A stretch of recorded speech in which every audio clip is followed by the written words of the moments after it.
malgré l'oppression, les chaînes ne résistent pas. Il y a aussi l'occasion de te relever. On revient s'il te plaît par les compassions du Seigneur. Le Seigneur t'attend et c'est le temps d'être libéré. Alléluia, que notre Seigneur Jésus-Christ soit loué. C'est encore votre frère Arnaud Benganji. On vient vous présenter votre émission Temps de réveil. La fois passée, si vous avez bien suivi, il était question du sentier du Seigneur. Notre frère Fred Ngununziza, serviteur du Seigneur, était en train de nous présenter, de nous donner une parole que le Seigneur avait mise sur le cœur. Aujourd'hui, ça sera comme une suite. Il va continuer à nous donner ou à nous partager ce que le Seigneur lui a mis sur le cœur. Mon frère, bienvenue. Gloire à Dieu, peuple de Dieu. Je suis très ravi d'être encore sur l'écran pour vous parler et partager sur la parole de Dieu. J'espère que vous êtes tous prêts et que vous avez aussi joui de la vidéo qu'on a eue récemment parlant sur le sentier de la vie. Aujourd'hui, on va partager un passage qui est dans Jean, chapitre 14, et on parlera précisément sur le sujet de connaître Christ en tant que personne, ou sinon connaître Christ en tant que vivant. Amen. Et j'espère que l'Esprit de Dieu nous donnera à comprendre ensemble les passages et le cœur du message qu'on va partager. Mais passons un peu par la prière pour que le Seigneur puisse nous orienter. Seigneur, nous te bénissons pour ce moment, nous te bénissons pour chaque personne qui est en train de suivre, nous te bénissons pour ce moment et nous te demandons que ton Esprit puisse nous ouvrir les cœurs et l'intelligence afin qu'on voit ce dont tu veux de nous et ce dont tu veux pour ton Église. Merci, que toute la gloire te revienne maintenant et à jamais au nom de Jésus-Christ. Amen. Prenons le passage qui est dans Jean 14, le verset 18 et 19. Je ne vous laisserai pas orphelins, je viendrai à vous. Encore un peu de temps et le monde ne me verra plus, mais vous me verrez, car je vis et vous vivrez aussi. Et j'aimerais qu'on souligne sur ce verset 19 qui dit que le monde ne me verra plus, mais vous me verrez, car je vis et vous vivrez aussi. Ce que j'ai remarqué et ce qu'on a l'habitude de vivre, c'est que on a l'habitude d'entendre qu'on doit mener une relation avec Dieu, on doit vivre une relation profonde avec Dieu, on doit connaître l'Esprit de Dieu, on doit marcher comme Dieu veut, on doit connaître le plan de Dieu dans nos vies. Mais j'ai réalisé avec le temps et j'ai aussi remarqué dans les passages bibliques que Christ est vivant, que Christ est la vie. Quand Christ lui-même, quand il était mort et qu'il était ressuscité et que les apôtres, les disciples étaient allés le voir au tombeau, l'ange les avait dit: pourquoi cherchez-vous le vivant d'entre les morts? Christ est vie. Et c'est pour cela que à chaque chose qu'on demande, à chaque requête qu'on a, à chaque relation qu'on a, il est très important de le connaître en tant que vivant. Quand on dit vie, quelque chose qui est vivante, prends l'exemple de quelqu'un qui est à côté de toi, de ton père, de ton frère, de ta sœur, peut-être de ta mère ou de quelqu'un d'autre qui est à côté de toi. C'est une personne en qui tu es sensible et qui est sensible aussi à toi.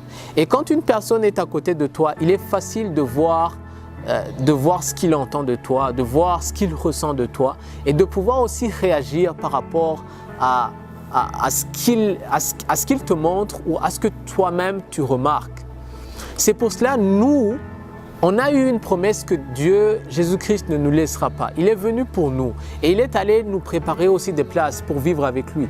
Mais dans ce moment, il nous a aussi dit qu'il ne nous laissera pas seuls. Il ne veut pas te laisser seul. Il veut que aussi, en le cherchant, pour que tu le connaisses, tu dois le connaître dans sa vivacité. Si tu ne le connais pas dans sa vie, il te sera très difficile de pouvoir réagir par rapport à ses commandements. Il te sera très difficile de réagir par rapport à sa volonté. Parce que quand tu n'as pas ressenti ce que l'autre ressent, il est très difficile de plaire à cette personne.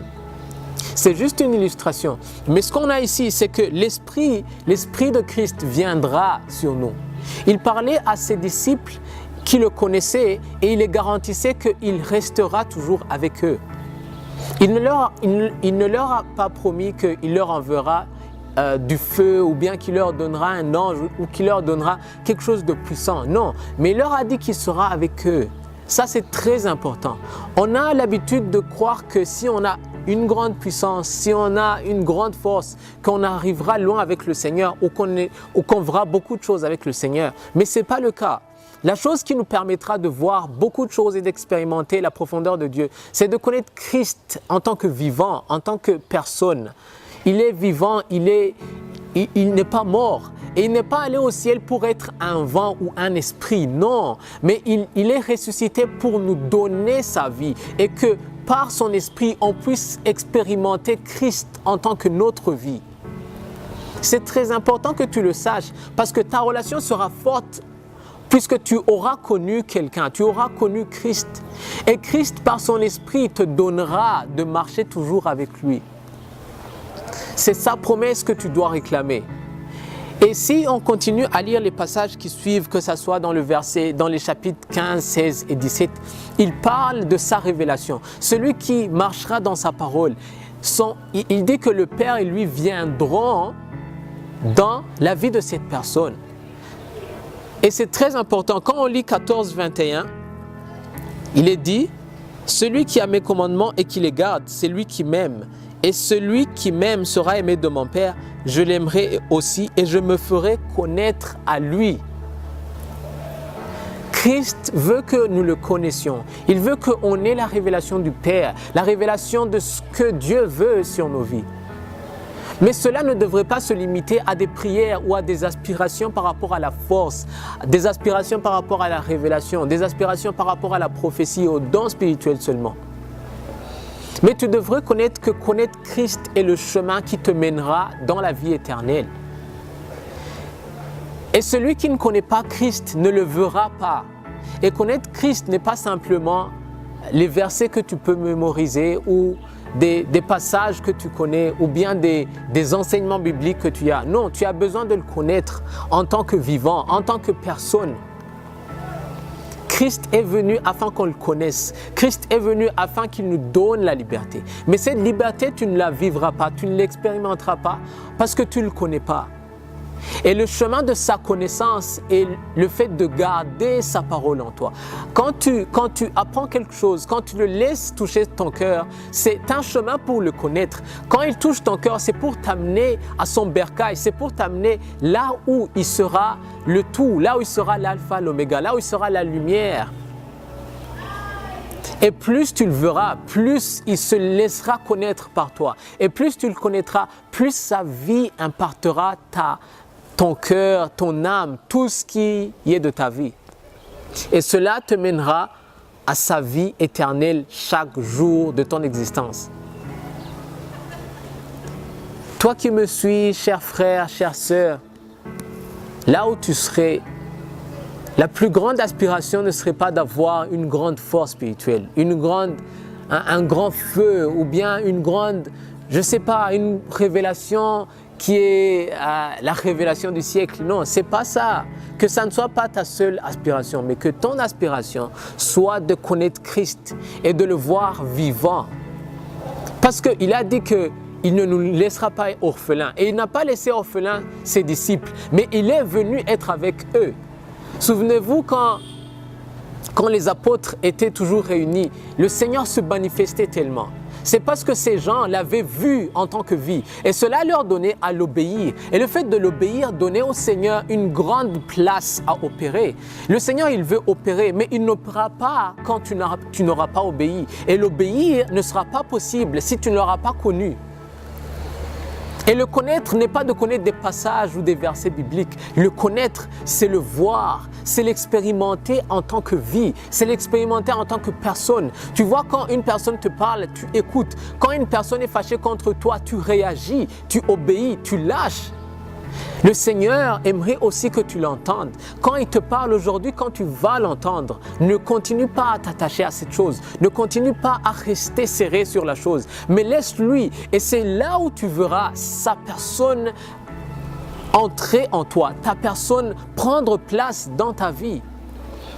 Dans Apocalypse, chapitre 3, verset 20, il est dit « Aujourd'hui, si je toque, je frappe à ta porte. Si tu entends ma voix et que tu ouvres ton cœur, j'entrerai et je souperai avec toi. » Jésus-Christ, il veut prendre place. Il veut être vivant en toi. Il veut prendre vie. Il veut vraiment régner. Il veut avoir la première place. C'est la seule solution à nos vies. C'est la seule solution à régler nos soucis et à pouvoir vivre une vie abondante et épanouie.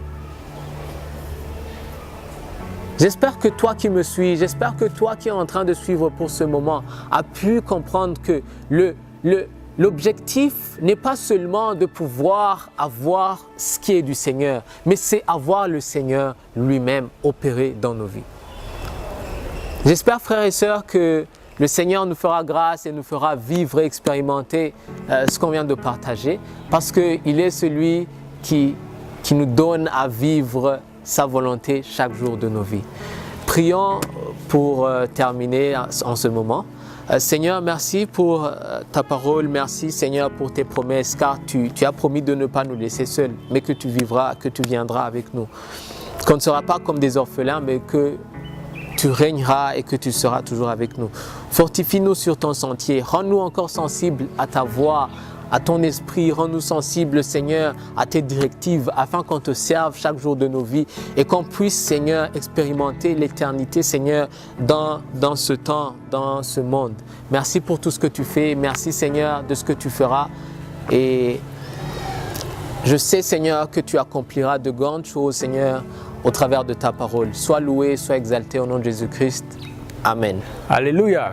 J'espère que vous avez été beaucoup bénis par cette parole, que le Seigneur vous touche, que le Seigneur vous sanctifie et que le Seigneur vous dirige dans tous vos pas. Il y a une nouvelle période que le Seigneur est en train d'amener dans nos cœurs, dans nos assemblées. Puissions-nous expérimenter cette nouvelle grâce du Seigneur. Que le Seigneur vous bénisse, que le Seigneur vous fortifie. Temps de réveil, le réveil c'est maintenant. À la semaine prochaine.